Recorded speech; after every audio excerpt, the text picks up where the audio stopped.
Hello students, how are you? Today we are going to start next third lesson, Secret of Happiness. Let's read, let's start. The greatest day in any individual's life is when he begins for the first time to realize himself. ਕਿਸੇ ਵੀ individual ਕਿਸੇ ਵੀ ਵਿਅਕਤੀ ਦੇ ਜੀਵਨ ਦਾ ਸਭ ਤੋਂ ਮਹਾਨ ਦਿਨ ਉਹ ਹੁੰਦਾ ਹੈ when he begins for the first time to realize himself, ਜਦ ਉਸ ਨੂੰ ਪਹਿਲੀ ਵਾਰ ਆਤਮ ਗਿਆਨ ਹੋਣ ਲੱਗਦਾ ਹੈ। It happened to a college student friend of mine once with dramatic suddenness। ਔਰ ਇਹ ਸਾਡੇ ਇੱਕ ਕਾਲਜ ਸਟੂਡੈਂਟ ਦੇ ਫਰੈਂਡ ਨਾਲ ਹੋਇਆ, ਉਹ ਵੀ ਡਰਾਮਾਟਿਕ ਸਡਨਨੈਸ, ਨਾਟਕੀ ਢੰਗ ਦੇ ਨਾਲ। ਵੀ ਨਾਟਕੀ ਢੰਗ ਦੇ ਨਾਲ ਜਿਹੜਾ ਕਿ ਕਾਲਜ ਦਾ ਵਿਦਿਆਰਥੀ ਸੀ, ਜੋ ਕਿ ਸਾਡਾ ਦੋਸਤ ਸੀ, ਉਸ ਨਾਲ ਵਾਪਰਿਆ। He was as unsuccessful in his studies as he was efficient upon the athletic field। ਉਹ ਆਪਣੀ ਪੜ੍ਹਾਈ ਵਿੱਚ ਓਨਾ ਹੀ ਅਸਫਲ ਸੀ, ਓਨਾ ਹੀ ਅਨਸਕਸੈਸਫੁਲ ਸੀ, ਅਸਫਲ ਸੀ, ਜਿੰਨਾ ਉਹ ਐਥਲੈਟਿਕ ਫੀਲਡ, ਜਿੰਨਾ ਉਹ ਖੇਡ ਦੇ ਮੈਦਾਨ ਵਿੱਚ ਕੁਸ਼ਲ ਸੀ। Destiny, however, has its own strange ways। ਕਿਸਮਤ ਦੇ ਆਪਣੇ ਵਿਚਿੱਤਰ ਢੰਗ ਹੁੰਦੇ ਹਨ। One day in a class of psychology, ਇੱਕ ਦਿਨ ਮਨੋਵਿਗਿਆਨ ਦੀ ਕਲਾਸ ਦੇ ਵਿੱਚ our student friend suddenly became enthralled। ਸਾਡਾ ਉਹ ਜਿਹੜਾ ਸਟੂਡੈਂਟ ਫਰੈਂਡ ਸੀ, ਉਹ ਅਚਾਨਕ ਰੋਮਾਂਚਿਤ ਹੋ ਗਿਆ, enthralled ਹੋ ਗਿਆ। ਕਿਉਂ? ਐਜ਼ ਦਾ ਪ੍ਰੋਫੈਸਰ ਡਿਸਕ੍ਰਾਈਬਡ, ਕਿਉਂਕਿ ਪ੍ਰੋਫੈਸਰ ਨੇ ਦੱਸਿਆ। ਕੀ ਦੱਸਿਆ ਪ੍ਰੋਫੈਸਰ ਨੇ? ਹਾਊ ਐਨ ਐਵਰੇਜ ਮੈਨ ਫੇਲਸ, ਕਿ ਇੱਕ ਔਸਤ ਵਿਅਕਤੀ ਅਸਫਲ ਕਿਉਂ ਹੋ ਜਾਂਦਾ ਹੈ, ਕਿਸ ਤਰ੍ਹਾਂ ਹੋ ਜਾਂਦਾ ਹੈ, ਕਿਉਂ ਹੋ ਜਾਂਦਾ ਹੈ? ਕਿਉਂਕਿ he does not learn to control and consolidate his powers, ਕਿਉਂਕਿ ਉਹ ਆਪਣੀਆਂ ਸ਼ਕਤੀਆਂ ਨੂੰ ਕੰਟਰੋਲ ਵਿੱਚ ਕਰਨਾ ਔਰ ਉਹਨਾਂ ਨੂੰ ਇਕੱਠੇ ਕਰਨਾ, ਉਹਨਾਂ ਸ਼ਕਤੀਆਂ ਨੂੰ ਇਕੱਠਾ ਕਰਨਾ ਨਹੀਂ ਸਿੱਖਦਾ। He used the familiar illustration of the burning glass। और फिर उसने एक burning glass दी, फिर उसने एक जलाउण वाले शीशे दी जानी पहचानी उदाहरण दिती। The rays of the sun falling upon a piece of paper have little effect। आके सूरज ਦੀਆਂ ਕਿਰਨਾਂ ਜਦੋਂ ਇੱਕ ਕਾਗਜ਼ ਦੇ ਟੁਕੜੇ 'ਤੇ ਪੈਂਦੀਆਂ ਨੇ ਤਾਂ ਉਹਨਾਂ ਦਾ ਕੋਈ ਅਸਰ ਨਹੀਂ ਹੁੰਦਾ। Let them, however, be drawn by the burning glass to a fox। ਉਹਨਾਂ ਹੀ ਕਿਰਨਾਂ ਨੂੰ ਜੇਕਰ ਬਰਨਿੰਗ ਗਲਾਸ ਦੇ ਰਾਹੀਂ, ਜੇਕਰ ਜਲਾਉਣ ਵਾਲੇ ਸ਼ੀਸ਼ੇ ਦੇ ਰਾਹੀਂ ਫੋਕਸ ਕੀਤਾ ਜਾਂਦਾ ਹੈ, ਨਿਯੰਤਰਣ ਕੀਤਾ ਜਾਂਦਾ ਹੈ, ਫੋਕਸ ਕੀਤਾ ਜਾਂਦਾ ਹੈ, ਕੇਂਦਰਿਤ ਕੀਤਾ ਜਾਂਦਾ ਹੈ, ਤਾਂ ਇਸ ਨਾਲ ਕੀ ਹੋਵੇਗਾ?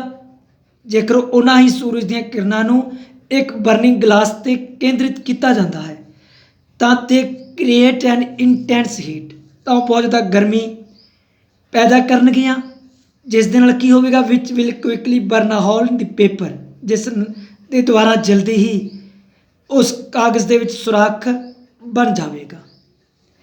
ਦ professor pointed out that the man who succeeds, he is the one who can draw his dissipated and therefore futile powers to a fox। Professor ਨੇ ਦੱਸਿਆ ਕਿ ਇੱਕ ਸਫਲ ਵਿਅਕਤੀ ਉਹ ਹੀ ਹੁੰਦਾ ਹੈ ਜੋ ਆਪਣੀਆਂ ਡਿਸਿਪੇਟਡ, ਜੋ ਆਪਣੀਆਂ ਕਮਜ਼ੋਰ ਹੋ ਚੁੱਕੀਆਂ ਔਰ ਫਿਊਟਾਈਲ ਪਾਵਰ ਔਰ ਵਿਅਰਥ ਪਈਆਂ ਸ਼ਕਤੀਆਂ ਨੂੰ ਕੇਂਦਰਿਤ ਕਰ ਸਕਦਾ ਹੈ। Our student said that in a flashing illumination।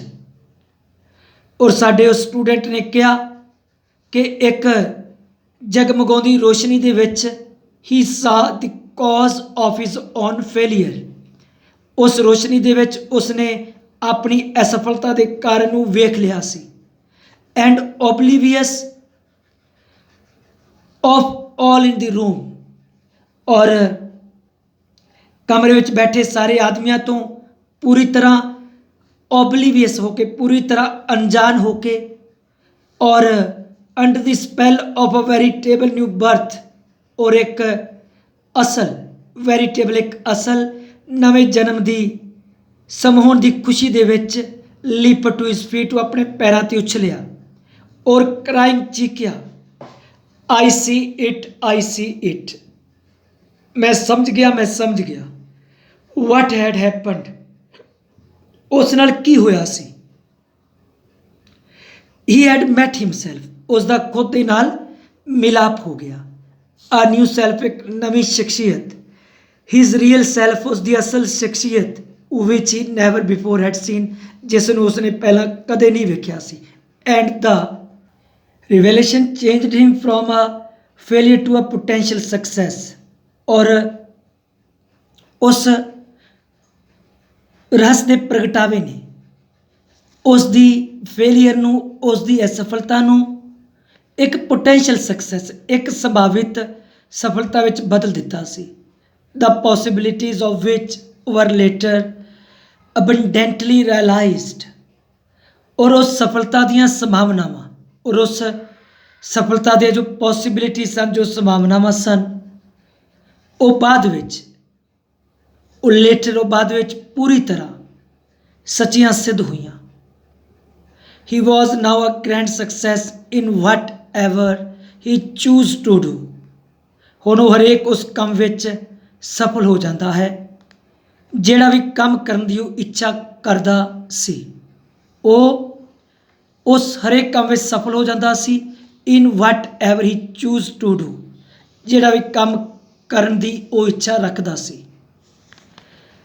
in his famous address on the energies of men, William James, a great psychologist, said, men habitually use only a small part of the power which they possess and which they might use under appropriate circumstances. Or in his famous address, the energies of men, ਆਦਮੀਆਂ ਦੀਆਂ ਸ਼ਕਤੀਆਂ ਤੇ ਕੀਤੇ ਗਏ ਆਪਣੇ ਪ੍ਰਸਿੱਧ ਭਾਸ਼ਣ ਦੇ ਵਿੱਚ, ਕਿਹੜੇ ਭਾਸ਼ਣ ਦੇ ਵਿੱਚ?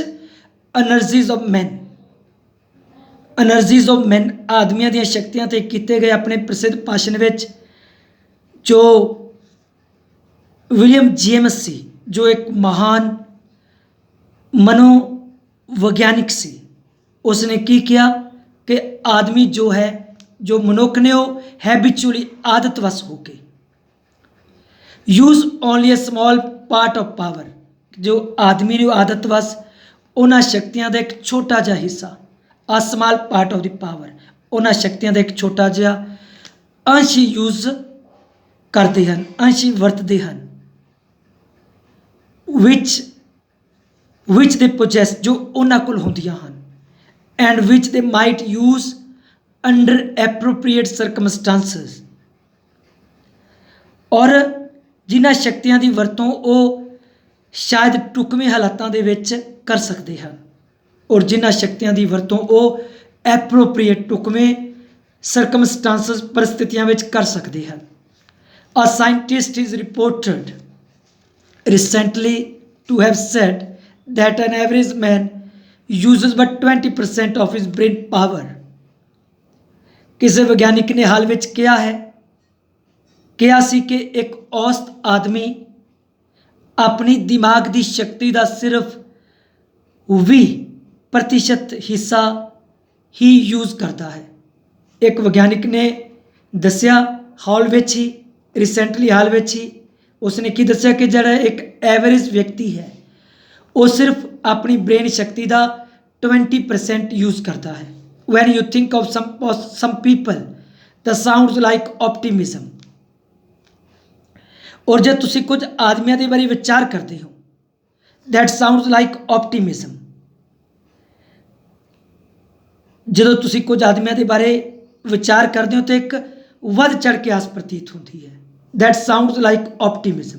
तो ये इस तरह लगता है, ये ऑप्टिमिज्म तो वध लगता है, आस तो वध लगता है।